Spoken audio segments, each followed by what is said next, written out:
The smoke was so widespread, at first glance it would be easy to confuse it for regular clouds.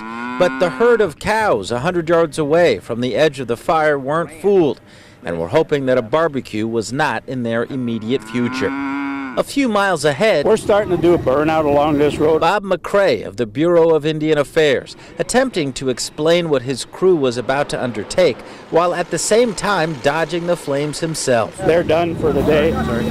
They're done for the day, but you know, this stuff kicks up fast. It kicks up real fast. And speed would be of the essence, as his team set out on a 1.5 mile long hike of fire, a ballet of burn, with fire starters taking the lead, leaf blowers following behind, and a brush truck pulling up the rear, making sure nothing crosses to the other side. And all of this taking place at the speed of flame, creating a Martian-like atmosphere along the way.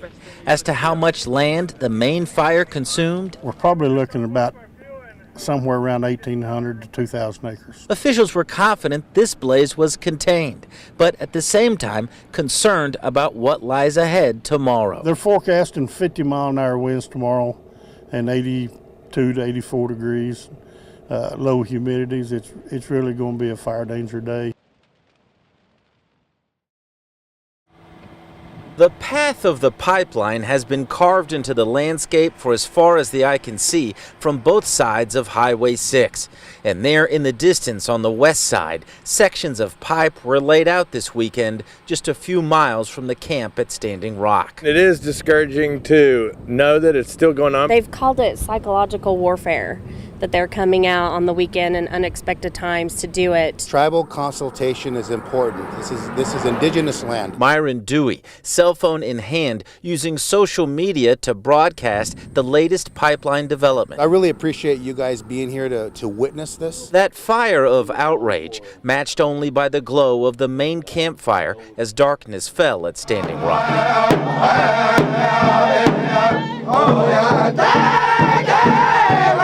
The hypnotic, rhythmic sounds of the traditional music providing an engine-like drive to the long line moving methodically through the main kitchen tent. This is where we do all our serving. Roxanne White has been here for a month and is one of the vertebrae in the backbone of the camp. We've fed up to I'd say close to 2,500 during one meal. A demand that's taking a toll on supplies. Right now we're struggling for meats.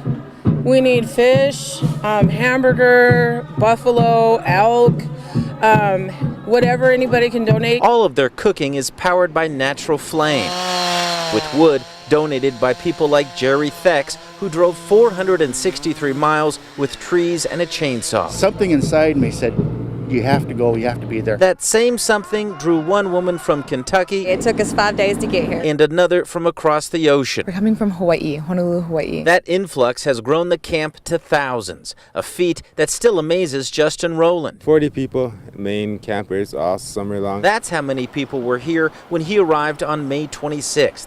And he plans to stay all winter long. I grew up without water, running water my entire life, okay? This is not rough. Believe me. Examples of devotion to a cause with no clear path to victory. The future at once as dark as midnight in the camp, but as bright as the full moon over Standing Rock.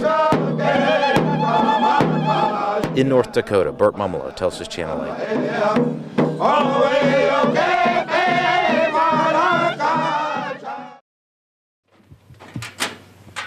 Sometimes, just being a high school student can be challenging enough. For senior Montrell Adams, that's not the case. I'm active. I just love to be. I don't like, just to sit around and do nothing. Shaking every competitor's hand before his basketball game. Passing time, choreographing moves with his best friend. And welding and carving a bench to comfort his peers who are being bullied. He likes to put a smile on people's face. That's just who he is. And he likes to uplift people. Those natural gifts, paired with hard work, also help him excel as a high school cheerleader. A sport surrounded by sound that Montrell can't always hear. I can understand a few words, and I hear noises. I hear quite a bit. When I take my hearing aids, I don't hear a thing. I'm completely deaf. It's like deaf power. And at school, he's surrounded by people who sign. Well, that he's a good. His personality's great, and he's very handsome. Oh. Montrell's a student at the Oklahoma School for the Deaf. Every Sunday, he leaves his Tulsa home and rides a bus 2.5 hours to live here on campus 4 days a week. Sometimes you get homesick every now and then, but I'll be going home soon, so I'm fine. It feels like family here.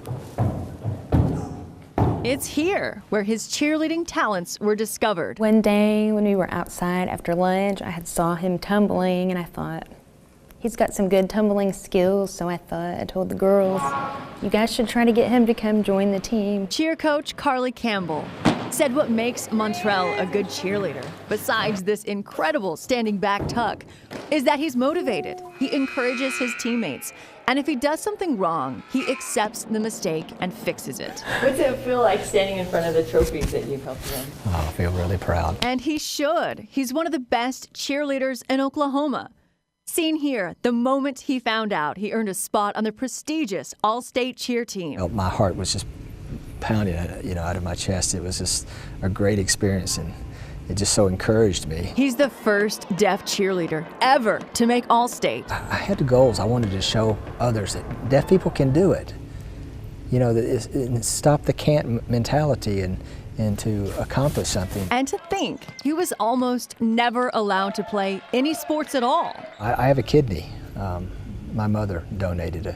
His mother gave him one of her kidneys. As a kid, when I was born, I had some illnesses, and for 6 months it was pretty touchy. At 4 years old, he had a kidney transplant. Then later, his doctors refusing sports for years because of the risks. If I got hit accidentally, in a football game, then I'd be done. We'd be over. I mean, when they made that point. Like you would die? Yes. After extra tests and lots of persistence, he and his mother finally convinced his doctors to allow him to compete. Oh, yes. I was thrilled. I couldn't believe it was my freshman year. And finally, I'm going to get to play sports in high school. So for Montrell Adams, just being a high school student has never been an option. Since birth, he's been striving to succeed through hard work and persistence. Sometimes when people do things, it looks easy, and it is easy on certain aspects, but on other aspects, they've worked really hard to be where they're at, and he has.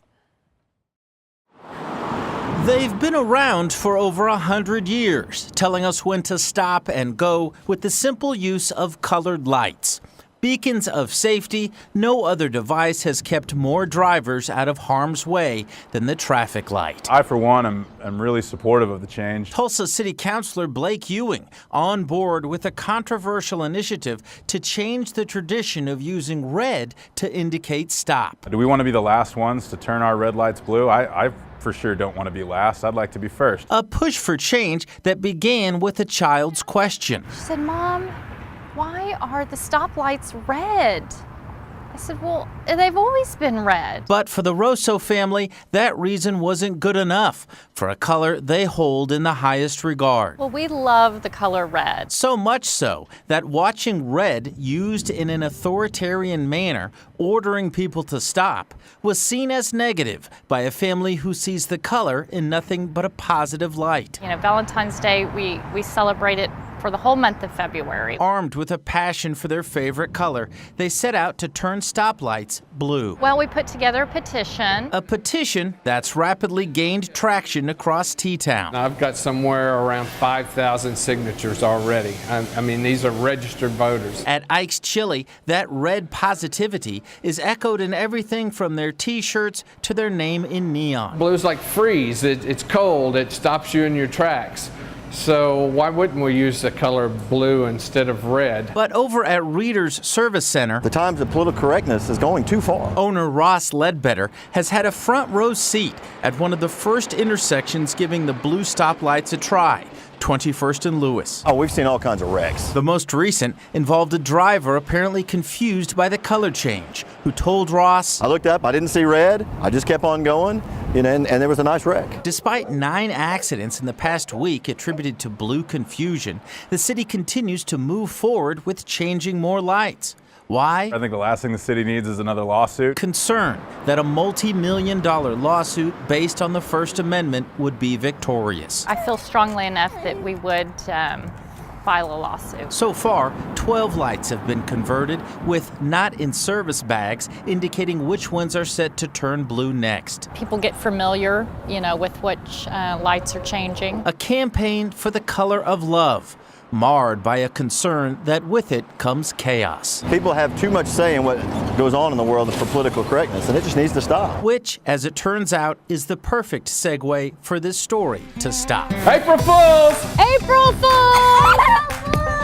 April Fools. April Fools. You just got. Bert Mumolo, Tulsa's Channel 8.